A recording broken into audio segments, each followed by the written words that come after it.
சத்தியமே லட்சியமாய் கொள்ளடா, சத்தியமே லட்சியமாய் கொள்ளடா, தலை நிமிர்ந்து உனை உணர்ந்து செல்லடா, சத்தியமே லட்சியமாய் கொள்ளடா, தலை நிமிர்ந்து உனை உணர்ந்து செல்லடா, சத்தியமே லட்சியமாய் கொள்ளடா செல்லடா.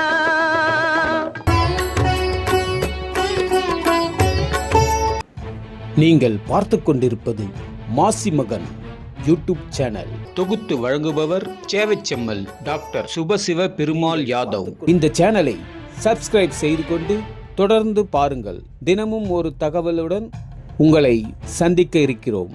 நன்றி, வணக்கம்.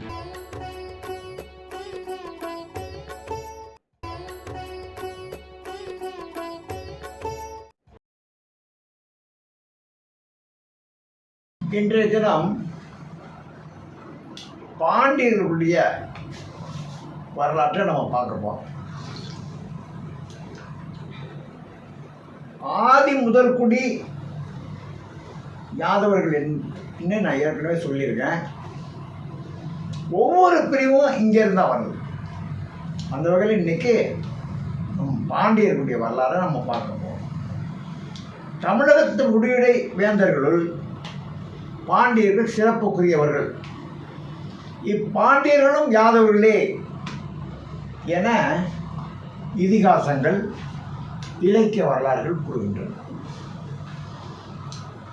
ஒரு ஆயனுக்கு கிருஷ்ணனின் சகோதரியான ஆதிரையை மனம் முடித்து இப்பாண்டிய நாட்டை சீதனமாக கொடுத்ததாக இதிகாசம் கூறுகின்றது. ஆதிரையின் வம்சாவளியினரே பாண்டியர்கள். ஆதிரையின் கதைக்கு முன்பாகவே குமரி கண்டத்தை கடல்கோள் அடித்து விட்டது. கடல்கோள்னா அந்த காலத்தில் இப்போ இன்றைக்கி சுனாமின்னு சொல்கிறோம். அதை போல் கடல்கோள் ஒரு பெரிய கடல் கொந்தளிப்பு ஏற்பட்டு குமரி கண்டமே அழிஞ்சு போச்சு. அதில் லெமுரியா கண்டம்ங்கிறதெல்லாம் ஏற்கனவே நம்ம பார்த்துருக்கோம் வரலாறு. அப்பொழுது வட இந்தியா சென்று குடியேறியவர்கள் இந்த யதுக்கள் யாதவர்கள். அந்த யதுக்களின் வழி வந்தவனே கிருஷ்ணனும் மற்றவர்களும். ஆரிய படையெடுப்பின் காரணமாக மறுபடியும் யாதவர்கள் தெற்கே தள்ளப்படுகின்றனர் என்றும் இதிகாசம் சொல்லுகிறது. இவர்களில் ஒரு பிரிவினரே பாண்டியர்கள். முல்லை நிலத்த ஆயர்கள் பாண்டியர்களோடு பிறந்த குடியினர் என கலித்தொகை கூறுகின்றது. முல்லை நிலத்த ஆயர்கள் பாண்டியரோடு பிறந்தவர்கள் என குடியினர் என கலித்தொகை கூறுகின்றது. அதில் ஒரு கவிதை, கலித்தொகையில் ஒரு கவிதை வருது.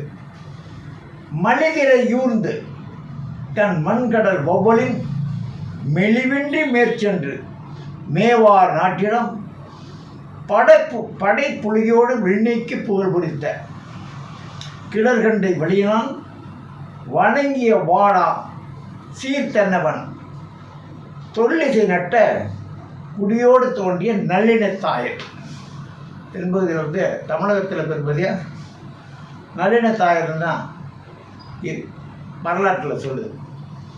கடற்கோளினால் தன்னுடைய நிலப்பகுதியை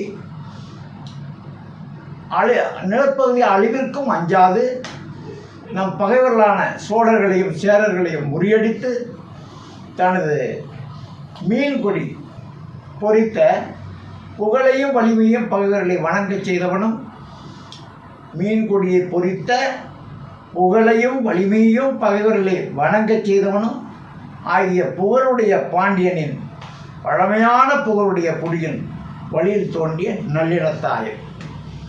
இந்த ஆயர்கள் சிறந்த போர் வீரர்கள்.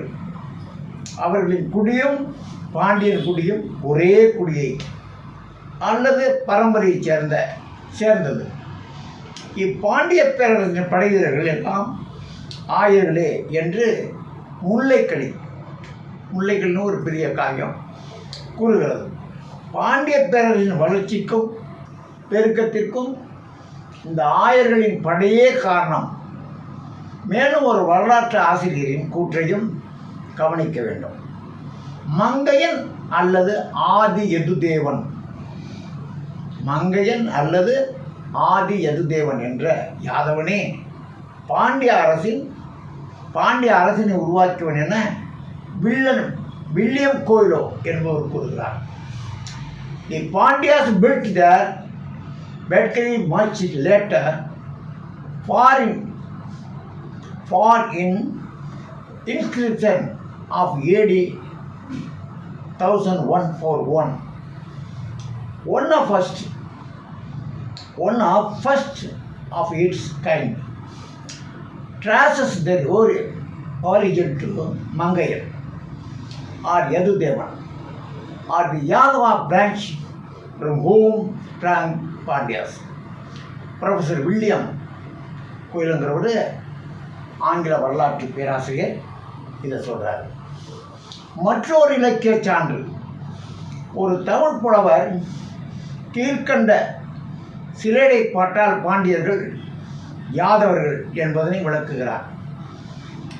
கோலெடுத்து கோத்துரத்தும் கோப்பாண்டி மன்னனொடி, வேலெடுத்தும் கோத்துரத்தும் வீட்டிலனே சார்படுத்த பூபாலன் ஆனாலும் போமோ புராதனத்தில் கோபானான குணம். அது என்னன்னு கேட்டால், பாண்டிய மன்னனே, வேலாயுதம் கொண்ட பாண்டியனே, உன் எதிரிகளை தாக்குவதற்காக அவர்களை துரைத்து கொண்டு வேலாயுதத்துடன் நீ பாய்ந்து செல்கிறாய். இதற்கு காரணம் உன் பரம்பரை புத்தி. ஆதியிலே நீ ஆயனாக இருந்தவன். எனவே மன்னனான பிறகும் கூட கோத்துரத்தும் புத்தி உனக்கு போகவில்லை. அதாவது உன் கையில் வேலாயுதம் இருக்குது, எரியலாம், அதை எடுத்துக்கிட்டு விரட்டுறான் ஒரு எதிரியை. அது என்ன சொல்கிறாரு அந்த புலவர்? கோத்துரத்தும் ஆடு மாடுகளை விரட்டுறது போல் விரட்டிட்டு போறிய, அது உன்னுடைய பரம்பரை புத்தி அப்படிங்கிறத சொல்கிறார். இதனுடைய தொடர்ச்சியை நாளை பார்க்கலாம்.